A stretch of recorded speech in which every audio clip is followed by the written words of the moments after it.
नमस्कार मित्रांनो. लघु आणि मध्यम उद्योजक आणि व्यापाऱ्यांना आणि एकूणच जनरली जे व्यापार किंवा उद्योगात आहेत त्यांना अधिकाधिक आमच्या मागच्या ट्रेनिंगच्या अनुभवातून फायदा व्हावा म्हणूनच आम्ही व्हिडिओ सिरीज करत आहोत. माझं नाव Atul Thakur. Life catalyst private limited ही आमची कंपनी आहे आणि यामध्ये आम्ही असंख्य वर्कशॉप्स आणि ट्रेनिंग प्रोग्राम्स घेत असतो जे एकंदरीतच व्यापार करणाऱ्यांना, लघु आणि मध्यम उद्योजकांना आणि फॅमिलीसाठी उपयुक्त आहेत. मित्रांनो, आजचा विषय असा आहे की इब्न खाल्दून नावाचा एक साधारणतः 16व्या शतकाच्या दरम्यान एक लेखक होऊन गेला आणि यांनी एक फार सुंदर थिअरी मांडली आहे. आणि त्या थिअरीचं सार जे आहे ते असं आहे की कुठल्याही जे 3-4 पिढ्या एकत्र असतात त्याच्यामध्ये एक ठराविक त्यांनी एक ठराविक ज्याला असं म्हणूया ॲसेंट पाहिलेलं आहे. म्हणजे ज्याला असं म्हणू की एक पिढी दुसऱ्या पिढीकडे जे देते त्याचं दुसरी पिढी काय करते, दुसरी पिढी तिसऱ्या पिढीला देते त्याचं ते काय करते.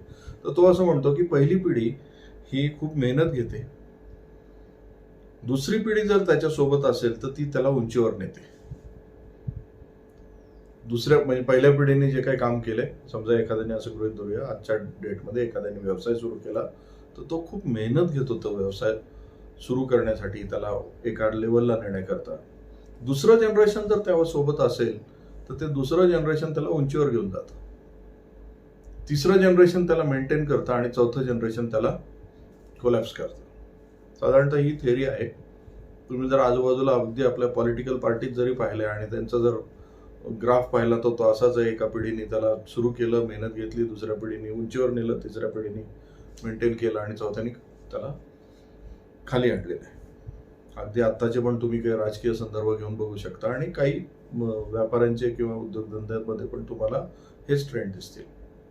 पण आपला विषय हा नाही. आपला विषय हा आहे की तुम्हाला जर समजा तुमचा उद्योग तुम्ही सुरू केला असेल आणि तुम्ही फर्स्ट जनरेशन असाल, तुमचं जर पहिलं जनरेशन उद्योजक असाल तर तुम्हाला ही नक्कीच काळजी घ्यायला हवी की तुमचं नेक्स्ट जनरेशन तुमच्यासोबत असलं पाहिजे. ती तुमची सगळ्यात चांगली इन्व्हेस्टमेंट आहे. कारण तुमचं नेक्स्ट जनरेशन तुम्ही सुरू केलेल्या व्यवसायाला उंचीवर घेऊन जाणार आहे. 2 पिढ्या एकत्र खेळल्याशिवाय एखादा व्यवसाय किंवा उद्योग उंचीवर जात नाही मित्रांनो. आणि या इब्न खाल्दूनची जर थिअरी आपण आपल्या लाईफमध्ये उतरवायची असेल तर आपल्याला कटाक्षाने ही काळजी घ्यावी लागेल की तुमचं नेक्स्ट जनरेशन तुमच्या बिझनेसमध्ये सुरुवातीपासूनच इंटरेस्ट घेऊन त्याला ग्रोथमध्ये नेईल. अनफॉर्च्युनेटली मी हे पाहतो की बऱ्याच जणांचं नेक्स्ट जनरेशन त्यांच्या उद्योगामध्ये इंटरेस्टच घेत नाही किंवा हे सुद्धा तसा काही प्रयत्न करत नाहीत. किंवा मी असं पाहिलंय की बऱ्याच जणांना त्यांचं नेक्स्ट जनरेशन हे त्यांच्या व्यवसायात यावं असं स्वतःलाच मनापासून वाटत नाही. म्हणून ते ऑलरेडी कुठेतरी फॉरेनला शिकायला ठेवतात, कुठेतरी चांगली नोकरी लावून देतात किंवा त्यांना असं प्रयत्न करतात की त्यांच्यासोबत आले नाही पाहिजे. त्यामुळे मित्रांनो, एक लक्षात घ्या, तुम्ही जर व्यावसायिक आहात, तुम्हाला जर व्यवसाय करत आहात आणि तुमचा व्यवसाय तुम्हाला एका 7 पिढ्यापर्यंत जरी अगदी आपण न्यायचा नाही म्हणून ठरवलं, पण तुमच्या समोरच तुमच्या सेकंड किंवा थर्ड जनरेशननी उंचीवर न्यायचा असेल तर तुमचं नेक्स्ट जनरेशन तुमच्यासोबत येईल याची काळजी घ्यायला हवी. तुम्ही त्याला तसं नर्चर करायला हवं, त्याला तसं ग्रो करायला हवं, तरच तुमचा व्यवसाय हा त्या लेवलला जाईल मित्रांनो. तरच तुम्ही तुमच्या उत्तरार्धात तुमचा व्यवसाय ग्रो होताना समाधानाने बघू शकाल. अगदी तुमचा व्यवसाय छोटा असेल, मोठा असेल, तुम्ही खूप मेहनत घेऊन त्याला उभं केलं असेल, पण तुमचं next generation is very important. म्हणूनच मी या व्हिडिओचं टायटल हे दिलं की तुमची सर्वोत्तम इन्व्हेस्टमेंट ही तुमचं नेक्स्ट जनरेशन आहे. त्याच्यामध्ये तुमची इन्व्हेस्टमेंट किती पॉवरफुल होते यावर तुमचा व्यवसाय किंवा उद्योग पुढे कसा जाणार आहे हे ठरणार आहे. त्याला एखाद्या गुंतवणुकीसारखंच आपण केअरफुली नर्चर केलं पाहिजे, त्याची ग्रोथ पाहिली पाहिजे, त्याला जे लागतं ते दिलं गेलं पाहिजे. हे जे करतात ते ग्रो होतात मित्रांनो.